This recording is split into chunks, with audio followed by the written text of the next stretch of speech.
राजकुमारी मंदाकिनी अपने पिता की इकलौती संतान थी। वह इतनी सुंदर थी कि उसकी सुंदरता के चर्चे अन्य राज्यों में भी थे। उसमें सौंदर्य के साथ साथ सदाचार, प्रतिभा आदि और भी सद्गुण थे, परंतु सब सद्गुणों तथा पिता के स्नेह ने उसे अभिमानी बना दिया। उसका अहंकार इतना बढ़ गया था कि वह किसी दूसरे को अपने सामने कुछ समझती ही नहीं थी। अनेक राजकुमारों ने उससे विवाह करना चाहा, किंतु किसी को वह अपने योग्य माने। तब तो राजकुमार की अवस्था दिनों दिन बढ़ती जा रही थी। महाराज को लोक निंदा का भय था। लोग कानाफूसी करने भी लगे थे, किंतु राजकुमारी अपने अहंकार में चूर थी। वह किसी भी राजकुमार को देखने तक को भी प्रस्तुत नहीं होती थी।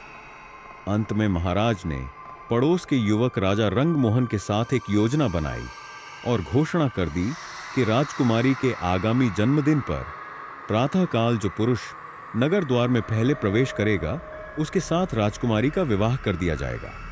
फिर वह कोई भी हो, राजकुमारी का जन्मदिन का दिन आ गया। प्रातःकाल नगर द्वार में सबसे पहले आने वाले पुरुष को राजसेवक पकड़ लाए। वह था फटे चिथड़े लपेटे एक भिक्षुक, परंतु वह जवान था, सुंदर था और पूरा अलमस्त था। उसके मुख पर एक अलग ही तेज नजर आ रहा था। महाराज ने राजपुरोहित को बुलवाया और बिना किसी धूमधाम के भिक्षुक के साथ राजकन्या का विवाह कर दिया। राजकुमारी चिल्लाई और रोते रोते उसने अपने सुंदर नेत्र लाल बना लिए, किंतु आज उसके पिता निष्ठुर बन गए थे। उन्होंने पुत्री के रोने चिल्लाने पर ध्यान ही नहीं दिया। भिक्षुक को केवल 5 स्वर्ण मुद्रा देकर उन्होंने कहा, तू अपनी पत्नी को लेकर मेरे राज्य से शीघ्र निकल जा, और याद रखना, यदि फिर तू या तेरी पत्नी मेरे राज्य में आए तो प्राण दंड दिया जाएगा। चलो मंदाकिनी। भिक्षुक ने राजकन्या को पकड़ा और चल पड़ा।